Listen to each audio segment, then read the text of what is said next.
Sa pagbabalik, idol, magluto tayo ng isang klaseng isda or marinate, no?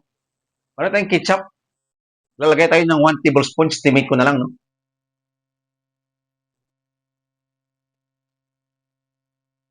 Yun.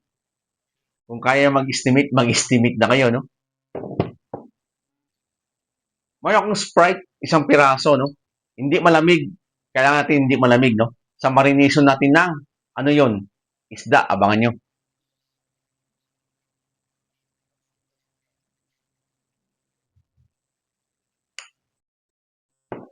Mayroon tayong cracked black pepper.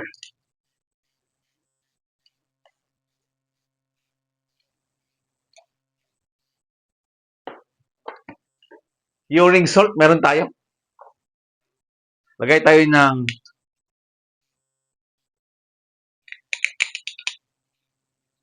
2 tablespoon, no? Adjust ko lang. Mix. Naglalaban yung Sprite tsaka curing salt, no?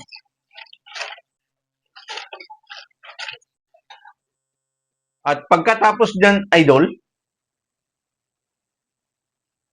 maglalagay tayo ng sugar.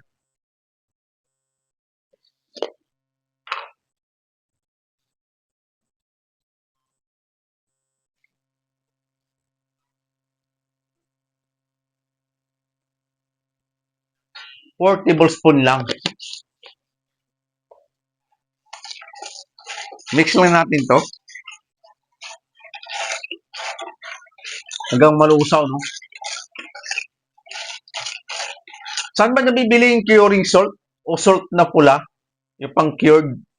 Sa palengke meron, no? Sa tindahan ng mga flour, cornstarch, baking soda, baking powder, no?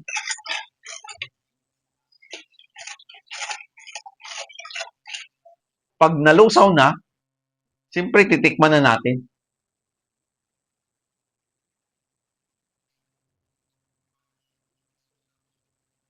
Good, ito yung gusto kong lasa lang.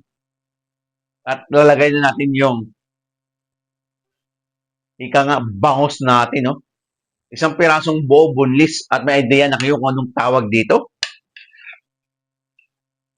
Ito, itatawag natin idol na ano yun?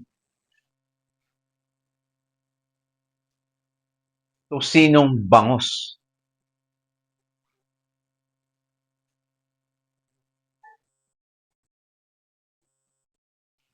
At pag na-mix na overnight natin, no, pro additional tayo ng, ano yon? Meron akong lemon. Pag wala kang lemon, kalamansi. Pag wala kang kalamansi, vinegar. Lalagay tayo ng 1 tablespoon. Estimate na lang, no? Yun. Yung naiwan, sit aside mo na yon.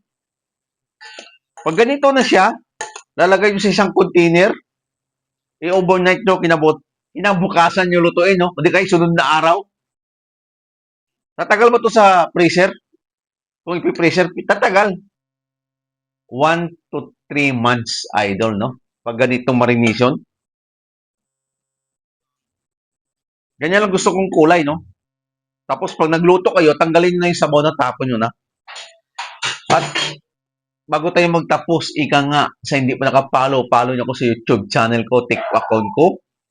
Like, share, comment, at suportahan nyo ko, idol, dahil marami pa tayong gagawin, lulutuin, wala pa sa 1/4 ika nga. Yun lang mga idol. Bye-bye!